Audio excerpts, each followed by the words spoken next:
Chapter 14, Three First Names, July 1856. Not whilst my husband's home.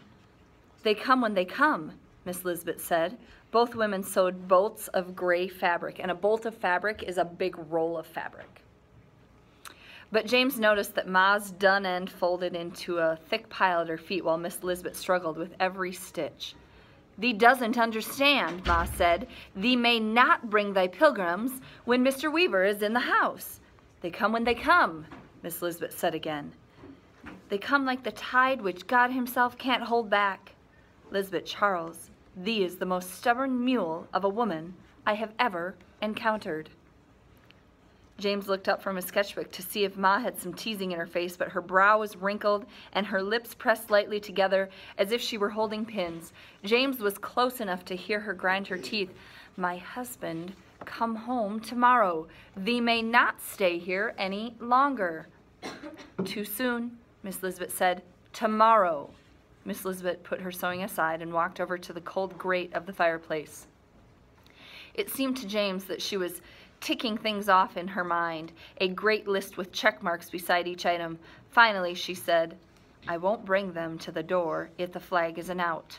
I'll keep going with them to the next station. But if thee is here whilst my husband is in the house, thee must stay in the small room upstairs. Thee must not show thy face. So basically, James's mom just told Lisbeth, you can't come out of that tiny small closet when my husband is home. You have to stay there. And you can't bring runaway slaves into my house unless my flag is out. Do you understand? And so, James guessed, they came to some womanly agreement because Ma said nothing more about Miss Lisbeth leaving for a while. I sew much faster when I talk, she said, settling back into the rocking chair.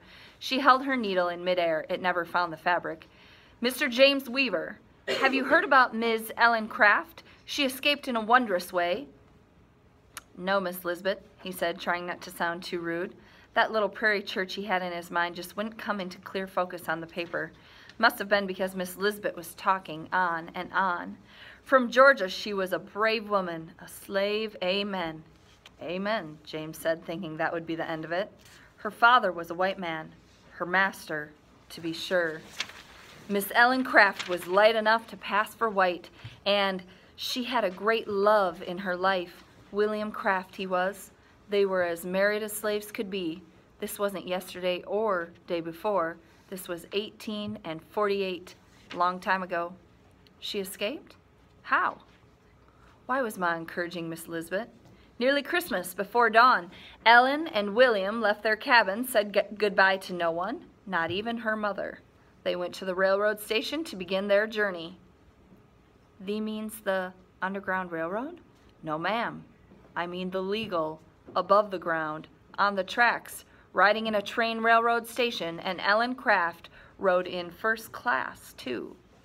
How was she able to manage that, Ma asked, her flying fingers pulling thread through the fabric. She passed as a rich southern plantation gentleman in a fine black suit and cloak, some high-heeled boots with a glassy shine, a gentleman's top hat, but a half-blind cat would notice right away that this gentleman had no proper beard. So William fixed a muffler around Ellen's face like a poultice as she was ailing something fierce from a toothache. A poultice is a big, like, bandage. So do you understand that Lisbeth is telling them another story about a couple people, a couple slaves who escaped and how they escaped? Are you catching this? Yeah. And those pretty girl eyes, they hid behind thick green frame glasses. Very imaginative, Ma said. But the Bible frowns on women dressing in the rarement of men. Yes, Ms. Weaver, and the Bible frowns on treating human beings like beasts of burden. Why, I heard a preacher once say, even the beasts of the field had a Sabbath day of rest. Mr. James Weaver, are you listening? Yes, Miss Lisbeth, he groaned. Maybe that steeple was just too tall. He lopped off the point by hiding it in the clouds. Better. And that's not all. William did Ellen Craft up as an invalid, so no one would know that she could read or write like a gentleman should. put her arm in a sling so that she couldn't sign the register in all those fine hotels where she had to put her head down each night.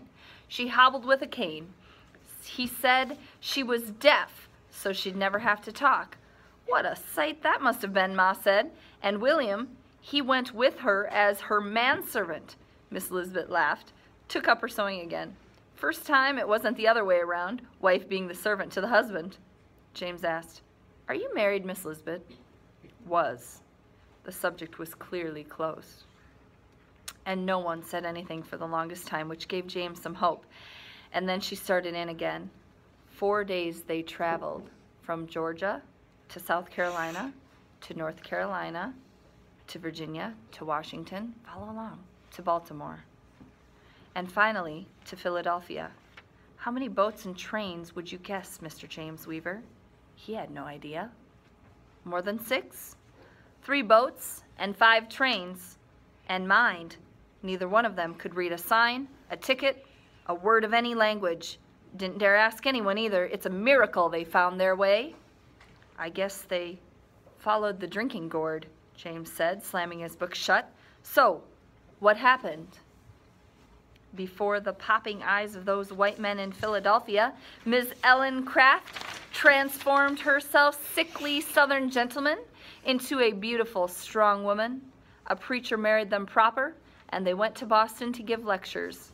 They got to be pretty famous. Why, yes, Ma said, I do believe I remember hearing about them. Amen, James said. Not quite. Some president, his name was Millard Fillmore, he sent 600 soldiers to Boston to capture Ellen and William Craft. Imagine 600 soldiers after 2 free black souls. Amazing. Miss Malone never told them about this. And then what happened? Sailed for England very fast. A fugitive is safe there, not like here. James was surprised to hear Ma ask, "Has thee a child?"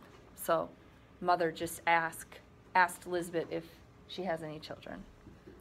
"No child, Miss Weaver. I lost my Matthew Luke Charles before we were blessed with a child. That's assuming getting born into slavery is a blessing." "Tell us about Matthew Luke," James said. "Mr. Charles to thee, son." "He had 3 first names," Miss Lisbeth said with a chuckle. "How did he die?" asked James. "Well," Miss Lisbeth said indignantly, "you think I'm going to tell you how he died before I say how he lived?" "Then how did he live, Miss Lisbeth?" "Very, very well," she replied, puffing with pride. "Rich for a while, signing papers, meeting with all manner of businessmen. Mr. Charles, then, he wasn't an African?" James asked. "Of course he was an African," Ma said. "A free man, no doubt." "No, Miss Weaver, not a free man. He was the son of a slave, and he was the son of a slave master." "Ouch!" yelled Miss Lisbeth. "This needle came right up and stuck me." She popped her finger into her mouth. "And so," Ma gently prodded, "I'm sewing as fast as I can, what with my finger bleeding. I mean, tell us more about thy husband." Miss Lisbeth peered at them over the fingers she was sucking. "Time's not right." "But, Miss Lisbeth," James protested.